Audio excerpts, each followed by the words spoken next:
ወደ ጌታ ስትመጣ ፕሮስፐር አረጋለሁ። አንድ አይሱዙ ነበረኝ፣ 2 ጨምራለሁ። ፋይናንሻል ብሬክ ስሩ፣ ጥርመሳ ኮንፈረንስ ሜን ቅራቅንቦ ቆሪያሌ ልትለቃቅም ነው እንዴ ጌታ ጋር የመጣ አሉ አይደል? ስንት ጠንቋይ፣ መተተኛ፣ አስማተኛ፣ ደጋሚ ሰይጣን ቤት የሚንደፋደፍ ያንተን 100 እጥፍ ላይፍ እኮ ይኖራል። ሌላታ ሀብት በሀብቶ ነው ብር አቅለሽ ልሿቸው የሚኖሩ ሰዎች አሉ። እሱ አይደለም ያንተ አጀንዳ። ዘላለም ህይወት ማለት በቃ ቸርች መምጣት፣ በደንብ መዘመር፣ በቃ እንደዚህ ዝም ብሎ አንዳንዴ ደግሞ ዝም ብሎ በሐሰት ትንቢት መነቃቃት፣ አንዳንዴ ምናምን ዝም ብሎ ሰክሮ መኖር። ለመኖር የተዘጋጃችሁ ክርስቲያኖች ለመሞት ተዘጋጁ። ኢየሱስም ምን አለ? እኔን መከተል አለ ክራይቴሪያ አለው። በዚህ ቃል ሁሉ የራሳችሁን ማየት ያለባችሁ። እኔ የጌታ ነኝ፣ የራሴ ነኝ፣ የዓለም ነኝ ወይስ የሰይጣን ነኝ? ሰው ከዚህ ዞቼ ሊሆን ወይ እግዚአብሔር ይሆናል ወይ የራሱ ይሆናል ወይ ሰይጣን ይሆናል ወይ የዓለም ይሆናል። በዚያውን ቼክ ስናደርገው ራሳችንን እስካን ስናደርግ እንደዚህ አይነት ወደ እግዚአብሔር መንግስት ሊያስገቡን የሚችሉ ትምህርቶችን ሲሪየስሊ ካልተማርን ባለፈው ነቢይ ዘኔ እንዳለው በቸርች በኩል ወደ ሲኦል ትገባላችሁ እንዳለው በቸርች በኩል ጥሩ አይደል? የኳየር ልብስ እንደለበስክ ማይክና ሱፍህን እንደያዝክ ልትገባ ይላል። ምንም ይሄ ከእግዚአብሔር ቃል ውጭ ከነገርኳችሁ ጠይቁኝ። ክርስትና ሲሪየስ። ለምንድን ነው ይሄን መልእክት ማገለግላችሁ? ሲሪየስ ሆነን ስለ ላይፍ እንድናስብ። ህይወት ማለት ወንደርፉል አገልግሎት ማገልገልም አይደለም፣ በጣም በእግዚአብሔር መንፈስ ተነክቶ መዘመርም አይደለም። እግዚአብሔር ቸር ስለሆነ ሁሌ እንደነካን ችግር የለበትም። ጌታ እኛን መባረክ፣ ማስደሰት፣ እንጀራ መስጠት እሱ ባለዕዳ አይደለም። የቀረበት የለም። ከሱ እኮ አያጎልም። ለዚህ እኮ ነው የሚጠይቀን። ምን አጎደልኩብህ እኮ የሚለን ለዚህ። ትዝ አይላችሁም? ዳዊት የሰው ሚስት የነጠቀ ጊዜ እሺ ቆይ ምን አጎደልኩብህ? ቢያንስህ እኮ አለው እጨምርልህ እኮ ነበር አለ። ሚስቶችን እኮ በዛ ሰዓት ስለሚፈቀድ ወይ ደግሞ ባይፈቀድም እግዚአብሔር ዝም ብሎ ያልፍ ነበር መሰለኝ፣ አላውቅም። የማይገባኝ ነገር ቢኖር እሱ ሲሪየስ የጌታ ደቀ መዝሙር እንሁን። ድክመት ጉድለት ቢሆንብንም ቢያንስ ግን ነጥባችን ከ50 አይውረድ። አታምጡ። ጥቂት ካለን ጌታ ያጠራናል። ግን ክርስትና ይህንን ያህል በጣም ሲሪየስ እንደሆነ ተረዱ። ክርስትና ራስን እንኳን ሳይቀር መስጠት ነው። የቶ ስጦታ ገንዘብ አስራት ምናምን አንተ ገና እሱ ጋር ትጨቃጨቃለህ። አስራት በብሉይ ኪዳን አለ የለም እያልክ ትነዛነዛለህ ላለመስጠት። ለሞት ካልተዘጋጀ በስተቀር ማለት ነው። ስለኔ ለሞት ስለ ወንጌል ለሞት ያልተዘጋጀ ክርስቲያን የኔ አይደለም እያለ ነው። ለዚህ ነው ጳውሎስ እኔ ስለ ጌታ ስለ ኢየሱስ ክርስቶስ ስም ለመታሰር ብቻ ሳይሆን አለ ለመሞት ተዘጋጅቻለሁ አለ እኮ።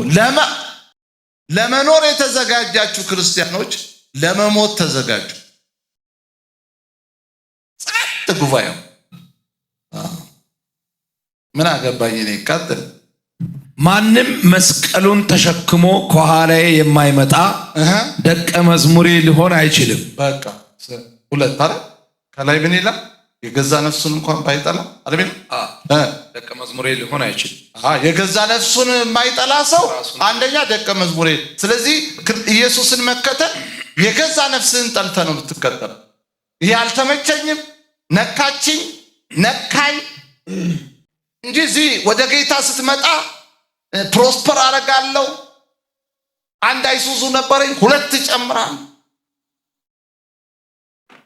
ፋይናንሻል ብሬክ ስሩ፣ የጥርመሳ ኮንፈረንስ ሜን ቅራቅንቦ ቆሪያሌው ልትለቃቅም ነው እንዴ ጌታ ጋር የመጣው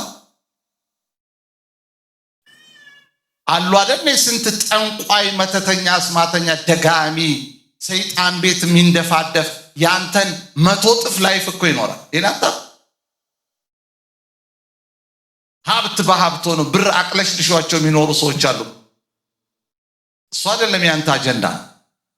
የዘላለም ህይወት፣ ስለ ጌታ ክብር የዘላለም ህይወት።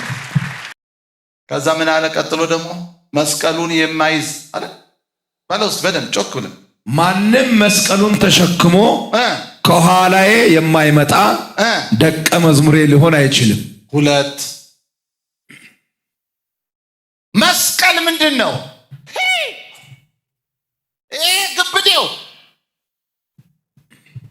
ይሄ አንገት ላይ እንዲህ የምታንጠለጥለው መስቀሉን የማይዝ መከራ ማለት ነው መስቀል። ለዚህ ነው ጳውሎስ ጢሞቴዎስን ምን አለው? አብረኸኝ መከራ ተቀበላል። አብረኸኝ ሰውን እንዴት እንደዚህ ብለህ ኢንቫይት ታደርጋለህ? ና ስለ ወንጌል መከራ እንቀበል፣ ና ስለ ዘላለም ህይወት መከራ እንቀበል። ጀግና ሐዋርያ አብረኸኝ አለው መከራ ተቀበል። ፊልጵስዩስ ላይ በሱ ልታምኑ ብቻ አይደለም ማለት ስለ ስሙ መከራም ልትቀበሉ ነው የተጠራችሁት ይላል። ለማመን ብቻ አይደለም፣ መከራ ተቀበላል።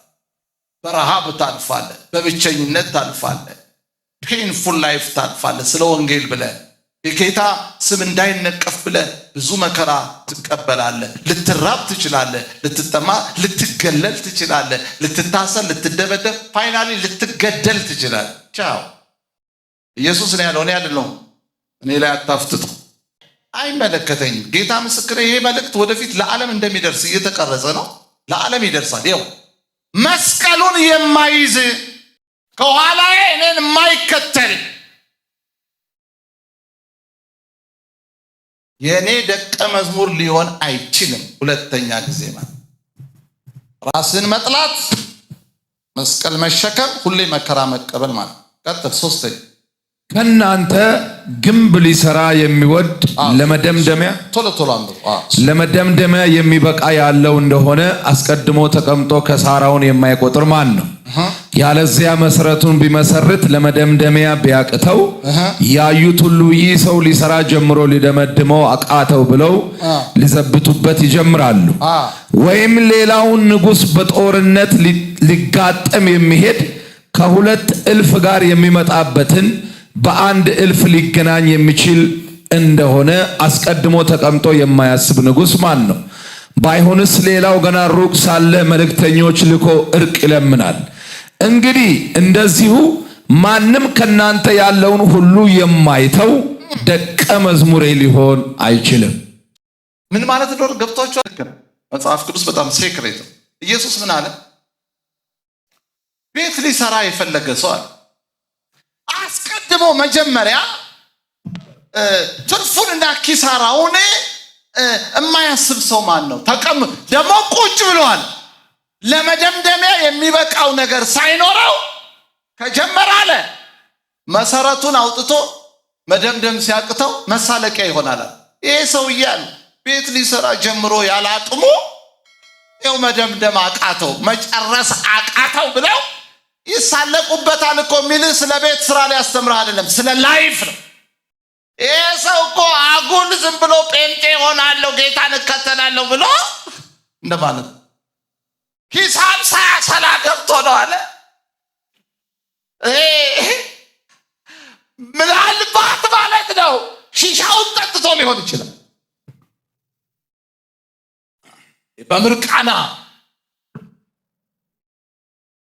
በምርቃና ወደ ጌታ የሚመጡ ሰዎች ይባል እንዲህ ትሆናለህ ተብለው ሰፍ ብሎ ይገባል።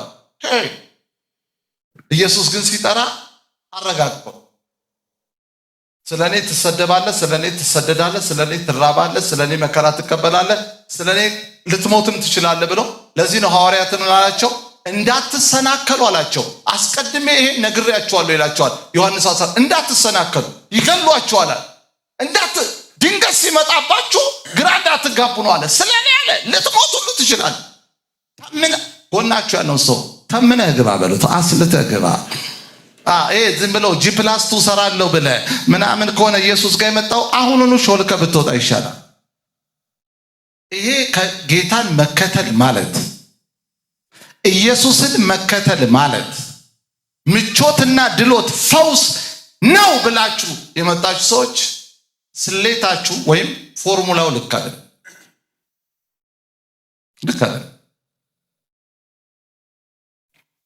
የተለያየ ቻሌንጅ ውስጥ ያላችሁ ሰዎች ጌታ አይዟችሁ ይላችሁ። ትልቅ ተግዳሮት ውስጥ ያላችሁ እንዴት እያገለገል፣ እንዴት እየጸለይ፣ እንዴት የጌታ ሆኜ፣ እንዴት በሱ ታምኜ ይሄ ሁሉ እሳት ላይ ይፈሳል። ዝም በሉ። ጌታ እንደዚህ እያላችሁ ነው። አውቃለሁ። ስርዓት ይዞ መኖር፣ ተጠንቅቆ መኖር፣ ጌታን ፈርቶ መኖር፣ ካቃተን በፊቱ ማልቀስ፣ ጸጋ እንዲበዛልን፣ ምህረት እንዲያደርግልን፣ ወደ ፐርፌክሽን እንዲያመጣን መጽሐፍ ቅዱስ ሁሉን ትተው ተከተሉት ይላል። ሁሉን። ሌላው ጌታ የሚገርማችሁ አሁን ያነባዋል። ከሱ በላይ የምትወዱት አንድ ነገር እንዲኖር አይፈልግም። ጌታ ቀናተኛ አምላክ ሲሪየስ እኮ ነው። ይሄ እኮ ታውቃላችሁ፣ ፍቅሩ እኮ ነው። እኔ ከኔ በላይ ማንንም እንድትወድ ኢየሱስ ይኸውልሽ መወደድ ይፈልግ። መወደድ ብቻ ሳይሆን ከባልሽም፣ ከሚስትህም፣ ከልጆችህም፣ ከራስህም በላይ ነፍስህ እስኪጦዝ ድረስ እንድትወደው ነው። እዚህ ደረጃ ላይ እስካልመጣን ድረስ ገና ነን። የራሱን ነፍስ የማይጠላ ሰው የኔ ደቀ መዝሙር መሆን አይችልም አለ። ሁለተኛ መስቀሉን ተሸክሞ ዕለት ዕለት በመከራ ውስጥ የማያልፍ ሰው የኔ ደቀ መዝሙር ሊሆን አይችልም እያለ ነው። ሶስተኛው ቀጥልልኝ። አይደለም፣ ሶስተኛው ደግሞ ያለውን ሁሉ የማይተው፣ ያለውን ሁሉ ስለኔ የማይተው ሰው የኔ ደቀ መዝሙር። ስለዚህ የምናገለግላችሁ ጄኒውን የጌታ ደቀ መዝሙር እንድትሆኑ ነው የምንገለገል። ስለዚህ ሰውየው ጀምሮ ለመደምደም ቢያቅተው አለ እኮ ለመደምደም ቢያቅተው ሰዎች ይስቁበታል አለ። ጀማሪ እንጂ ጨራሽ ያልሆነ ስንት አገልጋይ ነው ጀምሮ ያልጨረሰ? ንገሩኝ። ስንት ክርስቲያን ጴንጤነትን ጀምሮ ጌታን መከተል ጀምሮ ፌርማታ ላይ የወረደ ስንት አለ። አረ ይሄ ነገር አያዋጣም እያለ። ለምሳሌ ዴማስ እኮ የጳውሎስ ተከታይ አገልጋይ እኮ ነው። የሚገርማችሁ የሚገርም አገልጋይ ግን ዴማስ አለ ጳውሎስ የአሁኑን ዓለም ወዶ ትቶኛል አለ። ዓለም ገባ ሰውዬው። ቢያየው መከራ ነው፣ ቢያየው ስደት ነው፣ ቢያየው ረሃብ ነው። አረ የኔ ላይፍ የለም በቃ ገባ። በቃ ናይት ክለብ ወይ ወንጌል ይዞ በልሳ፣ አሮሬሳ፣ ሞጆ፣ ጅጅጋ፣ ወለጋ ሲዞር የነበረው ዴማስ ማለት ነው። ቀልበስ አለና ምናምን ክለብ የሚለው ውስጥ ሲጨፍር ተገኘ። የኳየር ልብሱን አውልቆ የስብከት ልብሱን አውልቆ እገሊት ኳየር አልነበረች እንዴ? አዎ አልተመቻትም፣ ታጠፈች። አይቻልም። ክርስትና ከባድ ነው። ያቀለለባችሁ ሰው ካለ የስህተት አስተማሪ ነው። አይዟችሁ፣ ጌታ መሐሪ ነው። አሜን። ጎናችሁ ያለውን ሰው የምስራች ንገሩልኝ። እግዚአብሔር ያበቃሃል በለው። እግዚአብሔር ንገረው። አይዟችሁ፣ እናንተ አይደላችሁ፣ ንገሩት። እግዚአብሔር ያበቃሃል፣ ወደሚፈልገው ህይወት ያመጣሃል በሉት።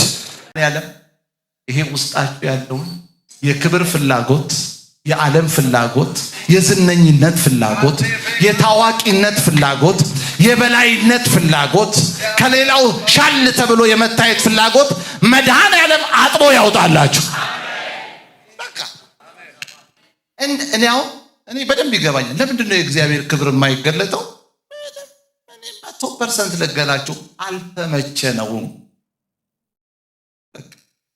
የለንም ጸሎት ቦታ፣ የለንም በፊቱ፣ የለም ትጋት። አንድ የተወተፈብን ነገር ስላለ እንዴት የእግዚአብሔር ክብር ይፍሰስ? ይህን በእግዚአብሔር ቃል በአዲስ በብሉይ ኪዳንም ነው ነገር እግዚአብሔርን ለመከተል ኢየሱስን ለመከተል ፈጽሞ የጌታ ተከታይ ለመሆን ሌላ ምንም አልመኝላችሁም። የእግዚአብሔር ጸጋ ይብዛላችሁ።